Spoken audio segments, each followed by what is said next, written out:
The house was the site in 1935 of the longest shootout in FBI history.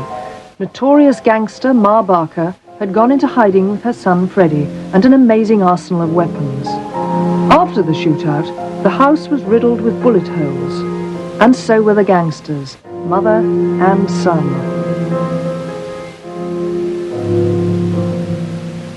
Inside, the house was completely wrecked. Only the chandelier and the china cabinet survived the FBI bullets. Today, the same chandelier still hangs there, but the sinister history of the house is brought back by the bullet holes in the plaster and the doors. Grim reminders of a violent past. Now the house is a holiday home for its owner, Mrs. Elizabeth Turnant.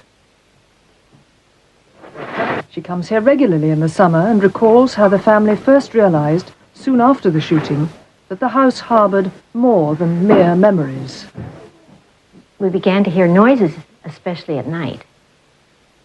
It was like people walking when we were upstairs. We would hear people walking downstairs, and there would be nobody there. Then there were times when we would hear someone downstairs playing cards. It was like a lot of people, not just 3 or 4. And there was a lot of talking, loud talking, so loud that you could almost hear the words they were saying, but you couldn't quite catch them. And you'd hear the cards slapping down on the table and the arguments and kind of almost yelling at each other. And you'd hear the chips going down on the table. But you could never find anybody down there when you'd run down. Her daughter remembers what happened when 3 boys came to spend the night. Betty and Good.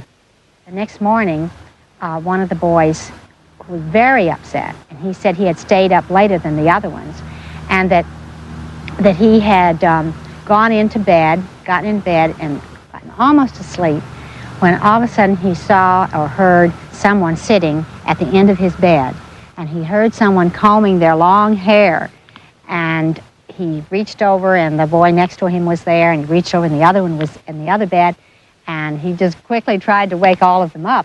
And the next morning, he swore on a Bible that this had actually happened, that he was sure that that was Ma Barker sitting on his bed. I think the family is now convinced that it couldn't have been anything else but ghosts or Ma Barker's spirit.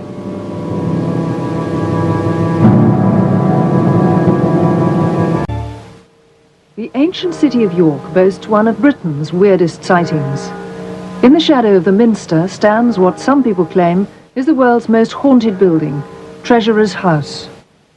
An army of Roman soldiers is said to tramp through its gloomy cellars. Harry Martindale, then an apprentice plumber, saw them in 1953. He often revisits the site with tourists. Martindale was installing central heating pipes in a vault which, unknown to him, had been built on top of a Roman road. Suddenly, a Roman soldier marched through the wall. He came straight out to the wall, across the cellar, and through the wall opposite here. Immediately he came out of the wall, then I started to see a horse come straight out of the wall with a Roman soldier sat astride it. Across the cellar and through the wall opposite here. Once the horse had cleared the wall, then there was a complete column of Roman soldiers came out behind the horse.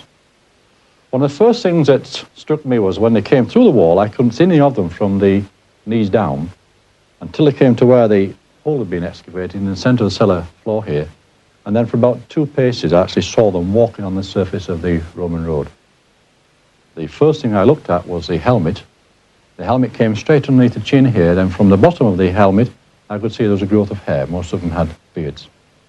On the top half, they wore the broad bands of leather, joined together to form a jerkin, with the bare arms coming out. And on the bottom half, they wore a skirt. But not one of them looked in my direction, and initially this was a slight relief as far as I was concerned. These are traditional ghosts because they live in haunted houses. Is it possible that some places can store images of past events and then play them back in the right circumstances, like video recorders? This has been called the stone tape theory. And though it sounds utterly fantastic, something similar may happen with sounds. An American engineer, Richard Woodbridge, claims to have recaptured noises from the past. and thus to have established a new science, acoustic archaeology. Dr. Woodbridge realized that one of man's oldest inventions, the potter's wheel, bears a family relationship to one of his latest, the phonograph. So he carefully explored the grooves in pottery with a sensitive pickup, and believes that in at least one case, he was able to recapture the sound of the potter's wheel, accidentally recorded. Well, if sounds can be frozen in time, could this also happen to images from the past? I've no idea how this could occur, but it's an intriguing possibility. But perhaps there's no need to look for such far-fetched explanations.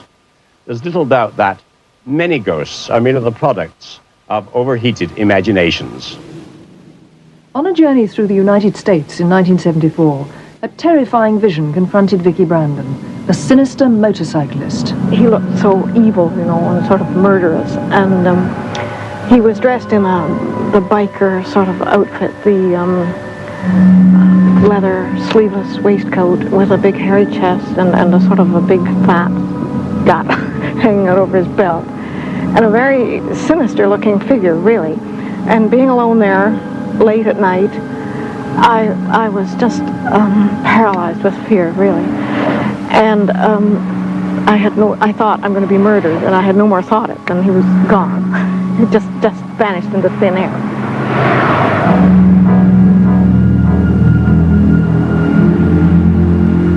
The menacing motorcyclist turned out to be just hallucination, as Vicky Brandon soon realized. I got out of the car and let the dog out, and we were both extremely sick, standing by the ditch. And I finally pulled myself together enough to get back in the car. And when I opened the door, I realized the reason for the trouble. It was full of fumes, and I hadn't noticed them before because we were in there with it. And as soon as I realized, as soon as I smelled it, I remembered that I had bought this stuff, this starter spray, which I think is ether or something in it, and I'd thrown it in the back seat, and I suppose the closure was leaking, and this had leaked all over the car, and we'd been inhaling these fumes for miles. Vicky's son, 15-year-old Jeff Brandon, had been begging her to buy him a motorbike, but Vicky was frightened of bikes and worried about her son. Upset by the fumes, her brain had conjured up the phantom biker. When you inhale any strong thing like that, it's like taking an anesthetic, but it mixes up your brain chemistry, and you have this business of seeing apparitions, where there isn't anything there really, but what you are seeing is a projection of the imagery in your own mind. People who have seen ghosts have often found them so real and so terrifying